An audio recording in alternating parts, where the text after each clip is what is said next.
Babylon arose around the 24th century BC as a small settlement on the banks of the Euphrates.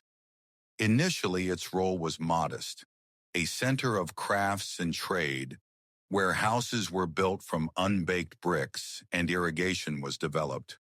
Gradually, thanks to fertile lands and a favorable location on trade routes, the settlement grew into a serious center. By the 20th century BC, the first walls and temples appeared, and people learned to write and trade on clay tablets, laying the foundation for a future civilization. In the 18th century BC, Babylon became the capital of a powerful kingdom under the leadership of Hammurabi. His reign marked not only territorial growth, but also the formation of the rule of law. Hammurabi created the famous Code, one of the oldest and most complete sets of laws. 282 articles regulating family, property, trade, and criminal matters.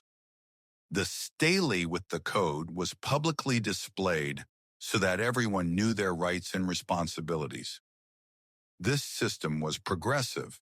The law began with the words, "so that the strong does not oppress the weak," and became the forerunner of modern legal systems. After Hammurabi's death, his heirs were unable to maintain the state. In 1595 BCE, the Hittites invaded and destroyed Babylon, tearing down the walls and ancient buildings. Then power passed to the Kassites, who ruled for about 4 centuries. Despite periods of political enslavement, the city was restored.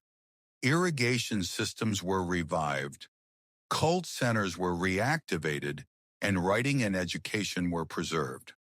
Babylon's cultural pulse did not cease, although political independence remained lost. From 626 to 539 BC, a new era begins. The Neo-Babylonian Empire. Nabopolassar lays a powerful foundation, and Nebuchadnezzar II turns Babylon into a magnificent capital. It was under him that the giant walls were built.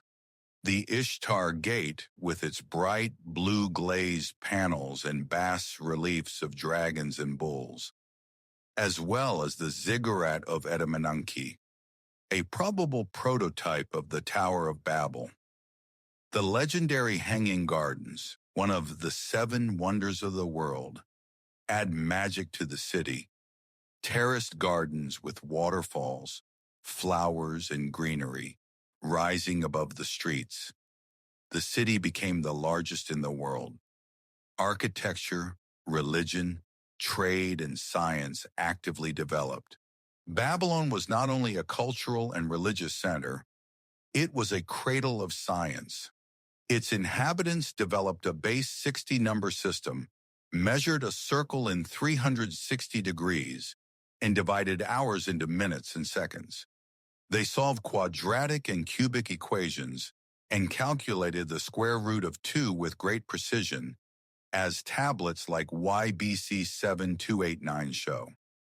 Astronomers kept diaries of celestial events, predicted eclipses, compiled star catalogs, and influenced the calendar. Recently, scientists have used AI to reconstruct the Hymn of Babylon, a verse about the city's beauty and its commitment to tolerance and social justice that was taught in schools around the 13th century BCE. The hymn shows a society that respected the poor, foreigners, and the gods, a picture of an enlightened ancient culture. In 539 BCE, Babylon accepted the Persian king Cyrus the Great without a fight. His rule marked the end of the independent Neo-Babylonian Empire. Then Alexander the Great conquered the city in 331 and planned to make it his capital, but he died in Babylon. The Seleucids transferred power to Seleucia, and the city began to decline. Gradually, the walls crumbled, sand took over the streets, and by the 1st century CE, it was practically a ruin. But the legacy, the system of laws, architectural authority, mathematical, and astronomical knowledge was passed on to the Greeks, Romans, and Islamic scholars, and eventually became the basis of civilization. Today, the ruins of Babylon are protected as a UNESCO World Heritage Site. Archaeologists have restored parts of the Ishtar Gate, the bridgeheads of the Prospect Way, and the foundations of the Edamananke. Despite the passage of time, Babylon remains a symbol of greatness in scientific progress. The principles of the Code of Hammurabi form the basis of jurisprudence, the number system formed the basis of clocks and navigation, and the cultural message of its hymns is a lesson in tolerance and care for the weak. Looking at its history, we see how the ancient city inspired future civilizations and laid the foundations of our modern world.